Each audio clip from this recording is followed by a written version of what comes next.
गला सबका सूखता है, डर सबको लगता है। सोचिए, अब डोनाल्ड ट्रंप कह रहा है कि मैं शी जिनपिंग से मिलने के लिए उत्सुक हूं और मैं चीन जा रहा हूं।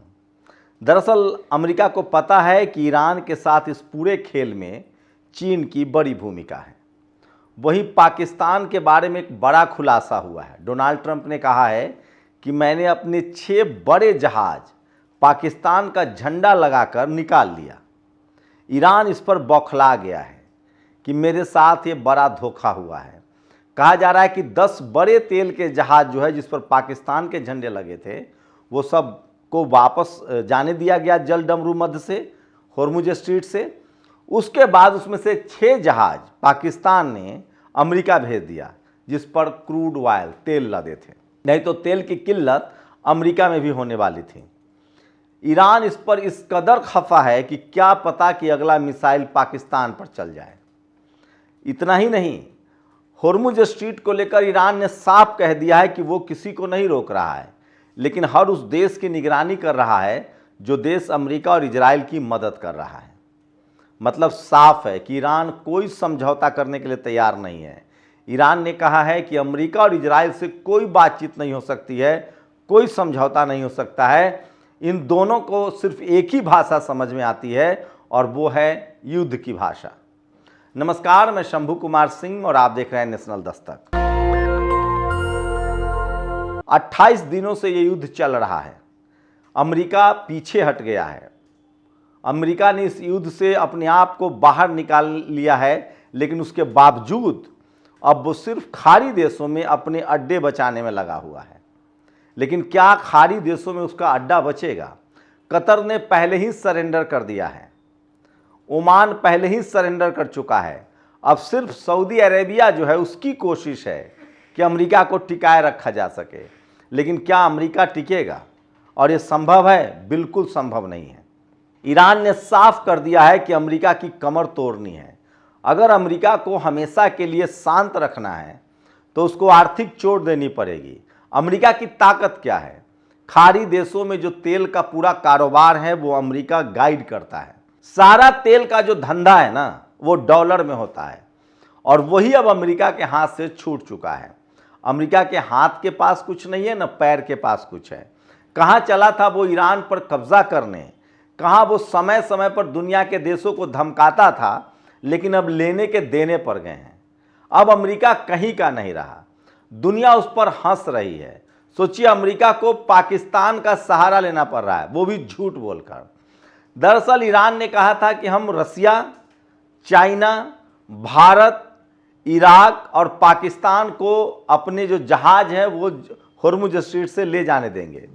अब खबर आ रही है कि पाकिस्तान ने जो 10 जहाज वापस निकलवाए होर्मुज स्ट्रीट से, उसमें से 6 जहाज जो है वो अमेरिका को भेज दिया, जबकि उस पर पाकिस्तान का झंडा लगा था। इसी के बाद ईरान इतना खुन्नस खाए हुए है कि पता नहीं वो पाकिस्तान के साथ क्या करे। लेकिन वहीं अब अमेरिका घूम घूम कर दुनिया से मदद मांग रहा है।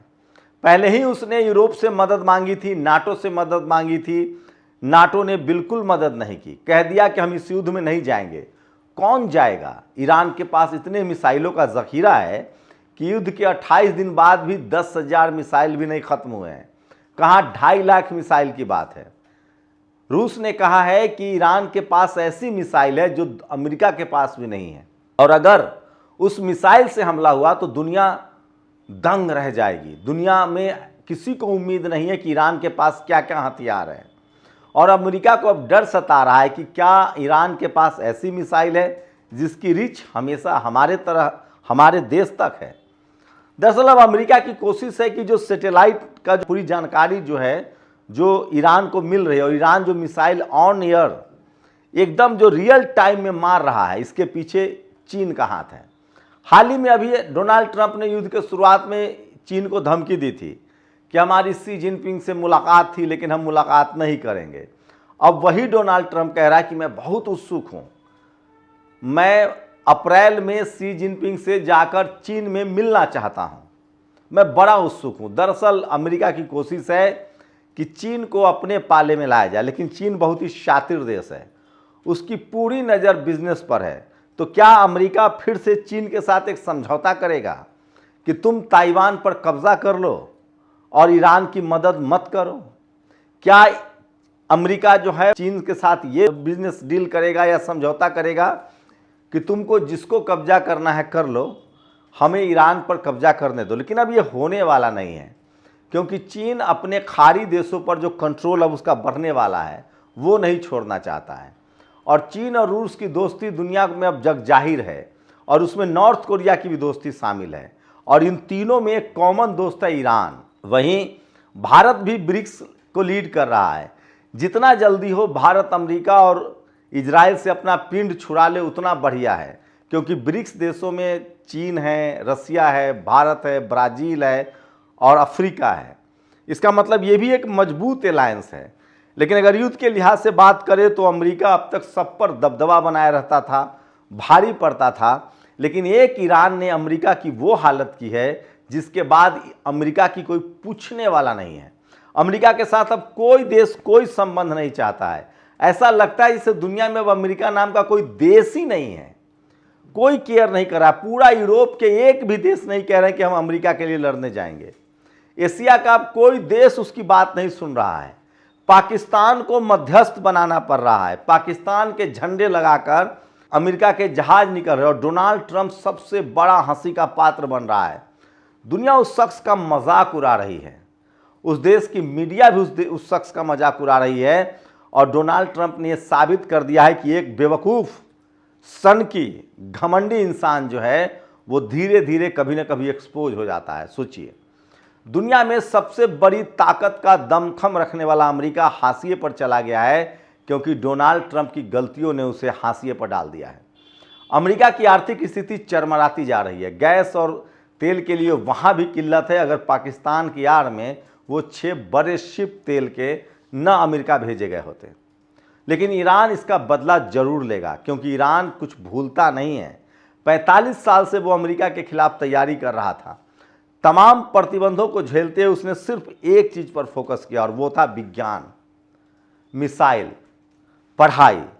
ईरान ने अपनी सारी संपत्ति, ईरान ने अपने सारे पैसे पढ़ाई, विज्ञान और मिसाइल पर लगाया, और नतीजा आपको सामने है। तो सोचिए, ये तो साफ हो गया है कि अमेरिका इस युद्ध के बाद अलग थलग पड़ गया है। उसकी इकॉनमी लगभग खत्म होने के कगार पर है, और दुनिया में उसकी बादशाहत चली गई है, और दुनिया में कोई उसकी बात मानने वाला नहीं है। अमेरिका के पास जो सबसे ज़्यादा पैसा आता था वो आता था हथियारों की बिक्री से, और दूसरा दुनिया भर में जो व्यापार होते थे वो डॉलर में व्यापार होते थे। और खासकर तेल का जो व्यापार होता था और गैस का जो व्यापार होता था वो सब डॉलर में होता था। सारे के सारे खाड़ी देश अमेरिका के पिछलग्गू थे, पिट्ठू थे। सारे रिफाइनरी कंट्रोल करता था अमेरिका, सारे तेल कंट्रोल करता था अमेरिका। सिर्फ ईरान ही उसके गले में एक हड्डी की तरह था, जो अमेरिका की बात नहीं मानता था। ईरान कहता था कि मैं अपना तेल अपनी मुद्रा में बेचूंगा, अपनी करेंसी में बेचूंगा, और वो अमेरिका के दबदबे को नहीं मानता था। अमेरिका को पता है कि 40% तेल और गैस ईरान के पास है, इसलिए वो उस पर कब्जा करना चाहता था, और इसीलिए युद्ध हुआ था। और एशिया में उसका सबसे बड़ा पिट्ठू है इजराइल। लेकिन सोचिए, इजराइल की तो वो हालत है युद्ध के 28 दिन के बाद कि आप कल्पना नहीं कर सकते हैं। कहा जा रहा है कि बेंजामिन नेतन्याहू या तो मारा गया है या दुनिया दूसरे देश में वो जाकर बैठ गया है, फरार हो गया है। उसके सारे वीडियो जो हैं वो AI से आ रहे हैं। वही इजराइल की सेना कह रही है कि हम युद्ध लड़ते लड़ते थक चुके हैं। दरअसल फिलिस्तीन में उसके सारे मरकेबा टैंक उड़ाए जा रहे हैं। एक एक दिन में 20-20 टैंक उड़ा रहा है हमास और हिजबुल्ला। साथ ही इजराइल के जो निकट के क्षेत्र है उस पर हिजबुल्ला कब्जा कर रहा है। होर्मुज स्ट्रीट की बात करें तो अमेरिका की लगातार कोशिश है कि वहाँ कंट्रोल करने की कोशिश की जाए, लेकिन अभी संभव नहीं है, क्योंकि ये युद्ध पूरी तरह से ड्रोन और मिसाइल पर निर्भर है। जिस देश के पास मिसाइल और ड्रोन होगा वही इस युद्ध को जीतेगा, और इस युद्ध में मिसाइल और ड्रोन ईरान के पास है, और उसके साथ चीन और रूस की ताकत है, जो सैटेलाइट से एक एक सेकेंड की खबर ईरान को पहुंचा रहा है। कब अमेरिका का जहाज उड़ने वाला है, कब उड़ रहा है, कहाँ उड़ रहा है, कहाँ अमेरिका युद्धपोत की तैनाती कर रहा है, सारे के सारे इंफॉर्मेशन रियल टाइम में ईरान को पहुंच रहा है, और ईरान सटीक तरीके से मिसाइल की बमबारी कर रहा है। जिस वजह से अमेरिका घुटनों पर है, और वो अब पाकिस्तान के सहारे है, और अंत में उसने अब चीन से प्रार्थना करना शुरू कर दिया है। चीन के सामने वो गिड़गिड़ा रहा है कि हमसे मिल लो और इस युद्ध से हमें बाहर जाने दो।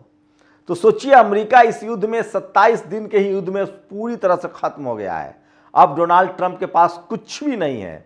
उसके ही देश में उसकी मीडिया उस पर थू थू कर रही है, ऐसे ऐसे सवाल पूछ रही है। सोचिए, डोनाल्ड ट्रंप को आप देखेंगे तो हंसी आ जाएगी कि 28 दिन पहले तक जो दुनिया का सबसे बड़ा ताकतवर होने का दावा करता था, और ताकतवर था भी, ग्रीनलैंड कब्जा कर लेंगे, क्यूबा कब्जा कर लेंगे, अफगानिस्तान पर हमला किया, इराक पर हमला किया, अमेरिका जो टैरिफ लगाता था, लोगों को हथकड़ी लगा के भेजता था, गुमान था डोनाल्ड ट्रंप को अपने F-35 पर, स्प्रिट बॉम्बर पर, ये सब धरे के धरे रह गए हैं। एक भी फाइटर प्लेन आज ईरान की एयर स्पेस में नहीं उड़ सकता है, क्योंकि उसको उसी समय मार गिराया जाता है। और अब अमेरिका को लग गया है कि इन सब के पीछे चीन है, और वो चीन के आगे गिड़गिड़ाने लगा है। रही बात भारत की, तो भारत, रसिया, चाइना, इन सब के जो होर्मुज स्ट्रीट से जो शिप है उसको निकलने का ईरान ने परमिशन दिया है। इजराइल पर तो अब बात करना भी मुश्किल है, क्योंकि इजराइल पूरी तरह से मलबे में तब्दील हो चुका है, और अब फिलिस्तीन की तरह ही इजराइल हो चुका है। इजरायली लोग अब मौत के मुंह में जा रहे हैं, बंकरों में छुप कर रहने के लिए मजबूर हैं।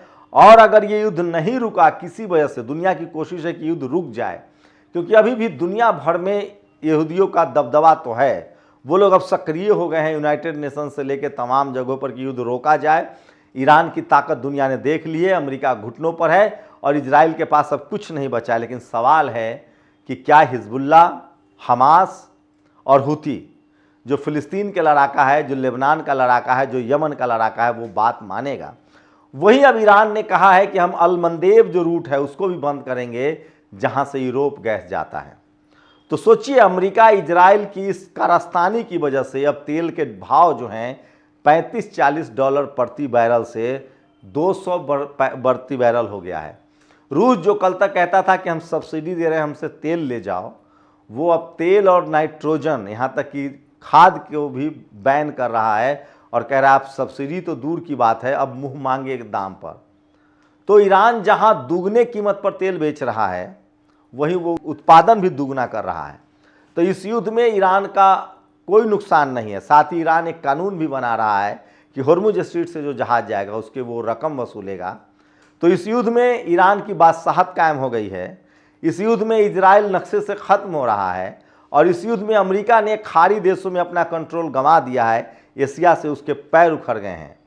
ये युद्ध के 28वें दिन के नतीजे हैं, और ये सच्चाई है कि अब अमेरिका से खाड़ी देशों ने बदला लेना शुरू कर दिया है, और सारे खाड़ी देश भी उससे अपना साथ छोड़ रहे हैं।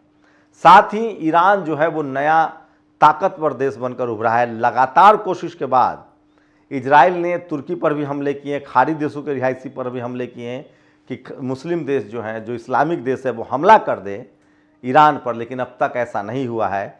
और ईरान एक बड़े विजेता के तौर पर इस युद्ध में सामने आया है, जिसके सामने अमेरिका और इजराइल ने लगभग सरेंडर कर दिया है। आप लोग की क्या प्रतिक्रिया, अपनी प्रतिक्रिया जरूर दीजिए। शुक्रिया। दस्तक की आपसे गुजारिश है कि अगर इसको बचाना चाहते हैं तो नेशनल दस्तक को सब्सक्राइब करने के लिए रेड कलर के सब्सक्राइब बटन को दबाएं, फिर बेल आइकन की घंटी दबाएं। नेशनल दस्तक को बचाने के लिए बहुत जरूरी है कि हर खबर को शेयर करें, लाइक करें, कमेंट जरूर करें।